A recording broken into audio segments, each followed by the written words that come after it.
Oh shit. Well, today's episode is going to be critical of Nintendo, and it's going to talk about women in games. So I'm gonna get shit blasted at me from both ends. I'm gonna have wacky fucking Nintendo fans on this side, and I'm gonna have red pill swallowing, Fury Road boycotting Star Wars haters on this side. So that's gonna be a great day for me. In fact, you know what? Fuck it. If I'm gonna piss people off, let's go for gold. Right, 1. Vanquish was shit, okay. Uncharted is just as good as Quantum Break. The Xbox One is a legitimately terrible console. Sonic's legs? Make them longer. Make them longer. And Sonic Colors was terrible as well. Load of fucking wank. The Witcher 2, just alright. And as for fucking Dark Souls, it wouldn't kill you if it had an easy mode. There's been a very loud vocal demand for The Legend of Zelda to feature a playable girl Link for a rather long time, a demand that was only fueled further by rumours that Link would indeed be of an all-new gender in the next instalment. At the very least, there was suggestion that players could choose to be a boy or a girl at the start of the game, and a considerable number of people were very excited about the possibility. Unfortunately for said people, Nintendo's extensive Treehouse livestream featuring what we now know to be The Legend of Zelda Breath of the Wild dashed any rumour-born hopes against the rocks, because the first thing we see in the game is Link wearing nothing but a pair of shorts, and unless Nintendo suddenly got really progressive, that Link was a boy. And no, Nintendo did not suddenly get really progressive. Link is confirmed to be a boy once more. Now, for the inevitable status quo warriors out there who are going to get mad at me for talking about women again, I should preface the rest of my discussion by stating for the record that I'm personally not mad that Link's a dude once more. Do I think otherwise would be a positive and interesting thing?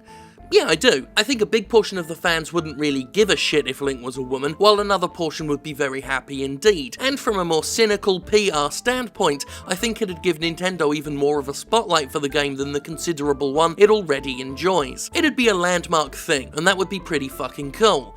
But that's not the direction Nintendo ultimately went in, and, well, fair enough.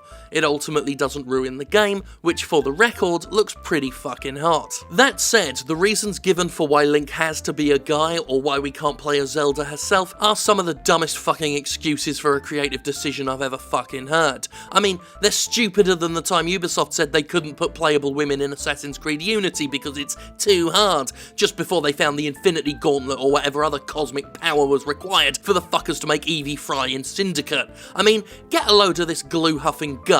We thought about it, explained producer Eiji Aonuma, and decided that if we were going to have a female protagonist, it's simpler to have Princess Zelda as the main character. If we have Princess Zelda as the main character who fights, then what is Link going to do?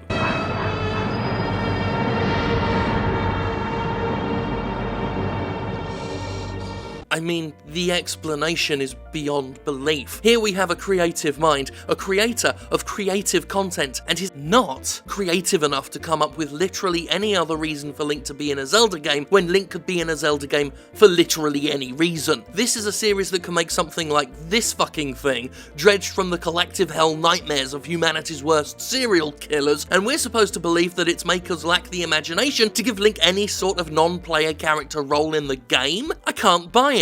Because if I buy that excuse, then I have to believe Aonuma and his team have the creative ability of a baked potato, the imagination of a corpse, and I respect Nintendo's designers too much for that. I just don't get it. Nintendo was bold enough to totally mangle Star Fox Zero with literally the world's worst control scheme because of its obsessive need to do different things, and yet whenever it comes to The Legend of Zelda, stuff has to be set in stone for no adequate reason. There are so many things Link could do in a Zelda-led game that it feels almost patronising to suggest them. Link could be the one in need of rescue for once. There's the first easy one. This could be an era of the timeline where Link is an old and battle-hardened hero by now, a teacher to a younger Zelda before she sets off on her own adventure. Be really bold. I don't know, Link's the bad guy this time, at least before it's inevitably revealed he's been brainwashed by Ganondorf or whatever. Hell, just stick a fucking green hat on a dog and guess what? Woof woof, Link's your dog boy buddy now. He's got a little triangle on his paw because he's a brave furry dog boy. Or maybe Nintendo could look at that little game it let Megaforce make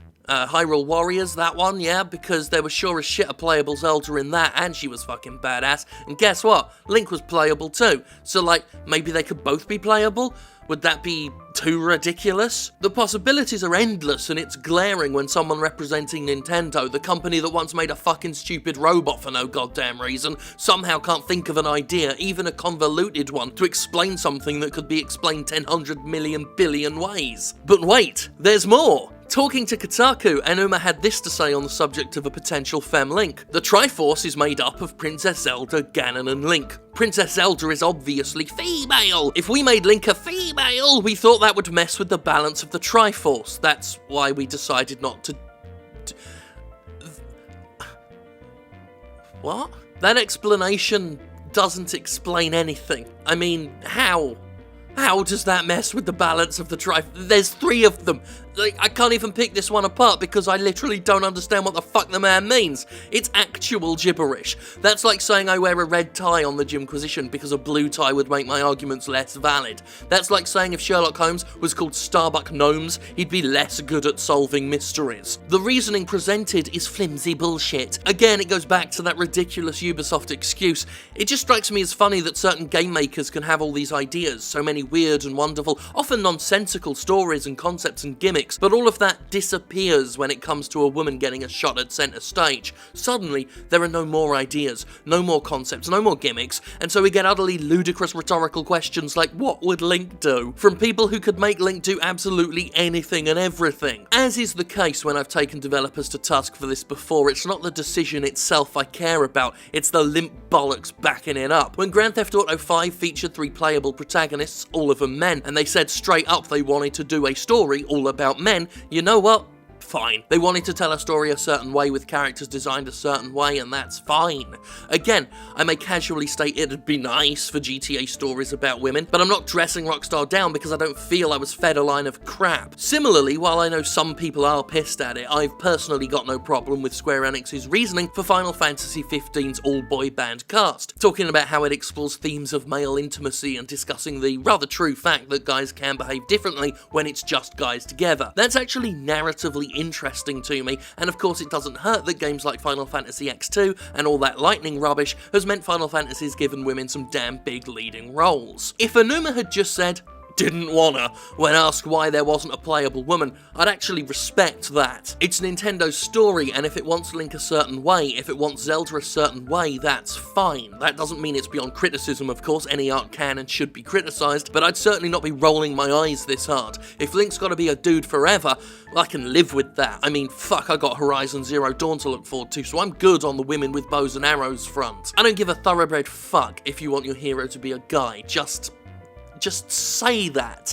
Own it, because weird excuses, nonsensical runarounds, and claims that simply aren't true, that's what's actually insulting about the whole thing.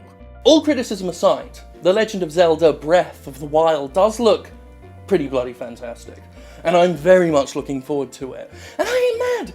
Like I said, I ain't mad, bruh! I don't care that Link is a boy with a boy's dinkle, probably, one shouldn't assume.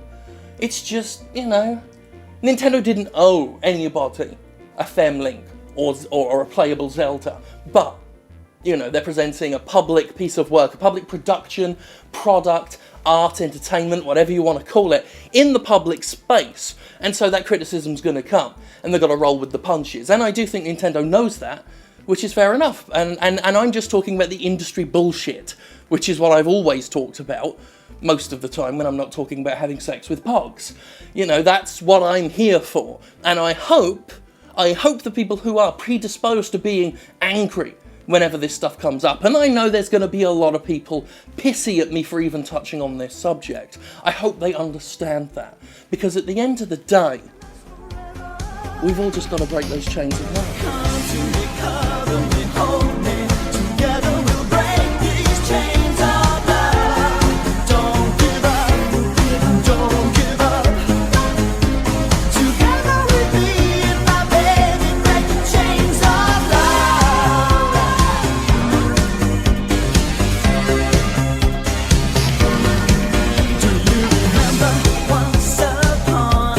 Thank God for that.